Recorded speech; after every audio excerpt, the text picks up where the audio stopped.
A remarkable coincidence. Letting the rain fall. Now, it's extremely rare in modern warfare for small arms to have such a decisive effect, as the Stinger missile did in the Afghan War, 1979 to 1989. And one of the things the Yanks have been criticized for is they armed the Taliban, who later became sworn enemies of the U.S., and who foisted another ignominious defeat on the U.S. and her grasping allies, like the U.K. And the primary reason for the U.S. defeat was the use of the Stingers by the Taliban against U.S. forces in the Afghan War, 2001 to 2022.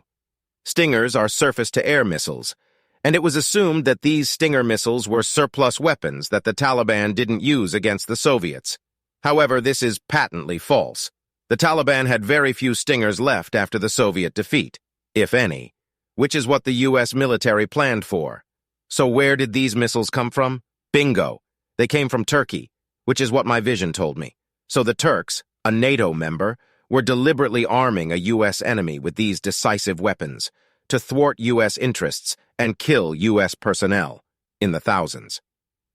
Now, what is remarkable about this story is not Turkish betrayal, but how the U.S. political class, led by the most egregiously corrupt presidents in U.S. history, came to believe the excess surplus story, and so blame the U.S. military for U.S. defeats in Afghanistan and Iraq. For what happened is this. The Turks simply gave the Taliban the Stingers with identification codes that identified them as being from the Soviet-Afghan War, 1979 to 1989. The Taliban then showed these weapons to CIA operatives, and these agents then told their superiors in Washington that these weapons were excess surplus from the Soviet-Afghan War. And so the head of the CIA then told the president it was all the U.S. military's fault, as usual, for oversupplying the Taliban, and for not keeping proper track of their weapon shipments to Afghanistan.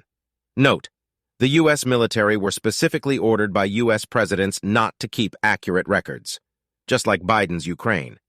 And rather than perform simple mathematics and ascertain the number of Stingers fired, the U.S. political class preferred to blame their military and trust a Muslim country with great historical animus and blood-curdling grievances against the West, which was once known as the Ottoman Empire.